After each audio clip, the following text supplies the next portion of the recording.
When Ecuador decided to protect Julian in 2012, when we granted him asylum, the London embassy did not have any security company to protect the embassy.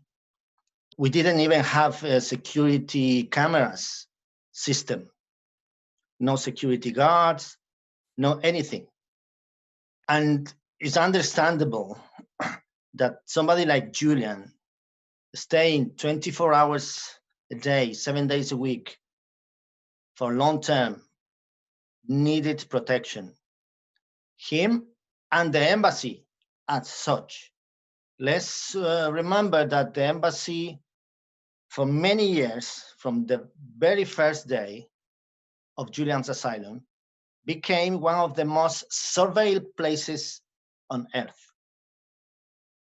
British police displayed from first day outside the embassy for many years, police cars, police contingent there, with long-range microphones trying to listen what was happening inside our embassy, with special cameras distributed in surrounding buildings. Obviously, we needed protection. But Ecuador did not have its own security company, and it was problematic for us to send an Ecuadorian team to be based in the UK for different reasons.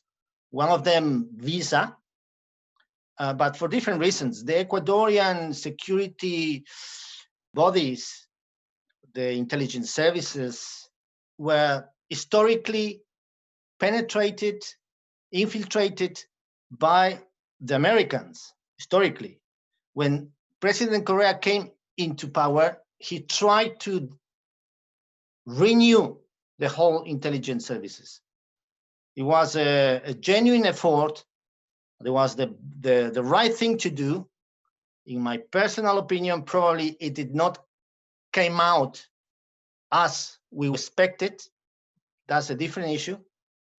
The point is that we did not have our own resources, human resources, to protect that embassy. And I understand that UC Global had already some contracts with the Ecuadorian government in Quito, some of them protecting the family of the president who were living in Europe. And I would understand that that company had the trust of the government, so they were giving the task to protect the embassy. And when I say protect the embassy, I mean not just Julian Assange, protect the embassy team, protect one of the most, as I said, surveilled places on earth. I don't know how it was chosen to begin with, but as we know now, it was the wrong choice. It was the wrong choice, not just regarding the Ecuadorian embassy and Julian, regarding other issues that we know now, that the company basically was unprofessional and corrupt, as we have evidence right now. I will just add that Julian himself and many of us never trusted that company from day one.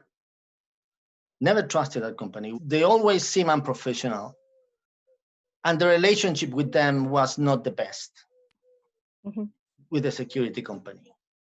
There are several crimes here that need to be accountable, obviously.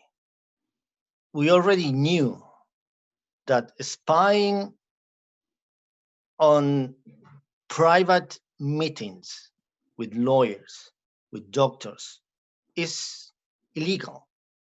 It's a crime. Subtracting information from private telephones or computer devices is a crime. Handing over a political refugee to his persecutors is a crime. That is the biggest crime, yes. And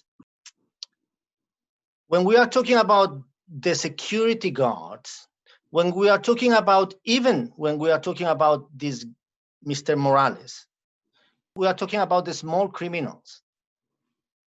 They are going to go to jail. That's not way out of it, because there's enough evidence that they were committing crimes all along, not just against Julian Assange, but against many people.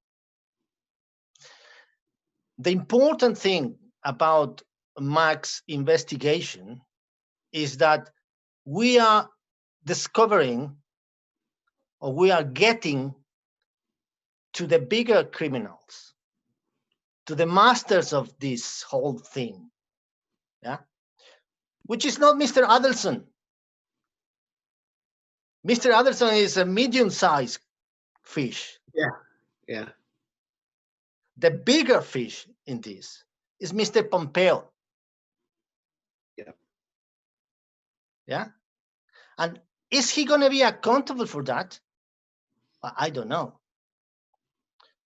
But the consequence of his activity is the danger precedent for not just an individual, Julian Assange, and the rest of his life in prison, but as a precedent for freedom of expression and for the journalists all over the world.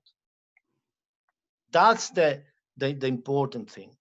But the other reflection I want to say here is, in order to carry over the persecution of Julian Assange, it was not only the spying, it's the defamation, the misinformation, yeah, which is done by also small fishes and big fishes. All this nonsense, complete rubbish about the insides of the embassy, about the supposed misbehavior of Julian Assange, about the supposed conflicts between the embassy staff and Julian Assange, and the discomfort of the Ecuadorian diplomats with Julian Assange, is only based in the reports of the complete corrupt UCA global company, which we know because their own employees who have come out and denounced the crimes and the spying against Julian recognize that they deliberately lie, exaggerate, misrepresent, and fabricated events and activities inside the embassy in order to kill Julian Assange's reputation. Behind all this is the concept of lawfare. Lawfare. And basically, lawfare has two sides. One of them is killing the reputation of the person. So it loses support. Why is that there's no more support for Julian? Because people believe what the big fishes, like The Guardian and CNN, but also BBC, have published about the embassy, about Julian, based on UC Global daily reports, which I know. I have the privilege, the personal experience to be there in that embassy for that many years, and I know exactly what happened there. And me and my colleagues, when some of these reports were leaked, we basically laughed, because it's not true. It's absolutely not true. So people need to imagine how Julian, for so many years, will feel in such difficult conditions, physical conditions, no sunlight, no fresh air, no going anywhere, staying on his own for that long with only the security guards of UC Global, who he didn't trust, and he was right not to trust them, who were supposed to protect him, but instead of protecting him, now we know they were working for his persecutors. Absolutely. That's what we need to realize. And then to see your name published in mass media, in middle of complete rubbish and misinformation, that's part of the psychological torture that the UN representative talks, and he's very right on that one, of course.